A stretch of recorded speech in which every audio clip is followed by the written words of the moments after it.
Hello students, today we are going to discuss your worksheet number 18, class 8 science, which you have to do on the 2nd of December. In this worksheet, we are starting a new lesson, that is nutrition in animals. आपका एक नया part शुरू हो रहा है प्राणियों में पोषण, और उसमें हम आज पढ़ेंगे डाइजेशन या हम कह सकते हैं पाचन के बारे में. So firstly you have to see at the pictures, the goat is eating leaves.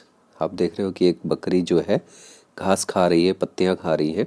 The crane is eating fish. यहाँ पे जो है ये क्रेन जो है ये मछली को खा रही है, बगुला जो है. The lion is eating meat. शेर जो है मांस खा रहा है. So why do animals eat food and how do they get their food.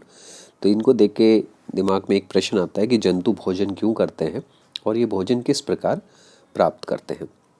तो सबसे पहले हम बात करते हैं animals get their food from plants either directly by eating plant as herbivorous or indirectly by eating animals that eat plant as carnivorous. Some animals eat both plant and animal, उनको omnivorous. तो यहाँ पे 3 categories होगी हमारी, omnivorous, carnivorous और herbivorous. जो सीधे तौर पे पौधों को खाते हैं उनको जो है हम शाकाहारी जीव बोलते हैं herbivorous.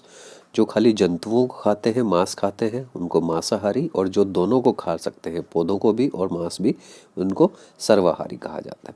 All organism including human require food for growth, repair and functioning of the body. जितने भी जंतु हैं सभी को खाना किस लिए चाहिए? स्वस्थ रहने के लिए, शरीर की वृद्धि के लिए और अलग अलग गतिशीलता बनाए रखने के लिए खाद्य पदार्थों की आवश्यकता होती है. Nutrient includes nutrient requirements, mode of intake of food and its utilization in the body. So nutrition क्या होता है? प्राणियों के पोषण में पोषक तत्वों की आवश्यकता, आहार के अंतग्रहण की विधि और शरीर में इसके उपयोग की विधि सम्मिलित है. इस तरह से न्यूट्रिशन के अंदर आपके सारे कंपोनेंट्स ऑफ फूड भी आ जाते हैं. तो न्यूट्रिएंट की जब हम बात करते हैं, पोषक तत्वों की जब बात करते हैं, तो जो अलग अलग कंपोनेंट्स ऑफ फूड आपने पढ़े हैं, carbohydrate, fats, protein, vitamin, minerals, इन सब में से जो है कुछ आपको ऊर्जा देने वाले हैं, कुछ आपके शरीर को बढ़ाने वाले हैं. लेकिन this components of food such as carbohydrate are in complex. ये जो है हमारे शरीर में जटिल पदार्थों के रूप में जाते हैं और इनको जो है तोड़कर जरूरी जो है छोटे पदार्थों में विखंडन आवश्यक है, तभी हमारा शरीर इनका जो है अवशोषण कर सकता है. तो इसलिए जो है हमें डाइजेशन की भी आवश्यकता होती है. प्रश्न उत्तर देख लेते हैं. उससे पहले डाइजेशन की परिभाषा क्या है? The breakdown of complex component of food into simpler substance is called digestion. तो हमारा पहला प्रश्न क्या है? Right the names of 3 animals which eat plants. बहुत आसान सा है, गोट, काऊ, शीप, कैमल, जो आपके दिमाग में है आप लिख सकते हैं. दूसरा dash and fats are use for and protein are for. तो यहाँ पे जो है डैश में यहाँ पे आएगा कार्बोहाइड्रेट और प्रोटीन्स आर यूज फॉर, ये ग्रोथ आएगा यहाँ पे, GROWTH, growth of the body. What do you mean by digestion? Digestion is needed.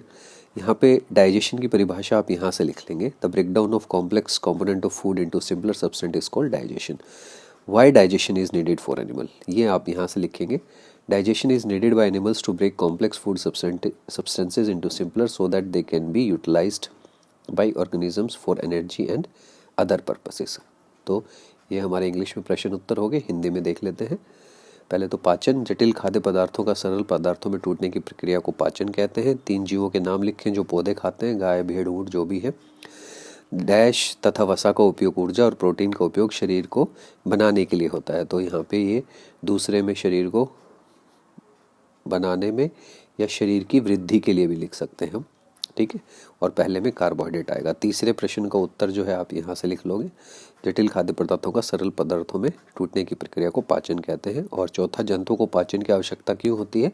ताकि खाद्य पदार्थों को सरल बनाने के लिए पाचन की आवश्यकता होती है, ताकि वे ऊर्जा और अन्य उद्देश्यों के लिए इनका उपयोग कर सके.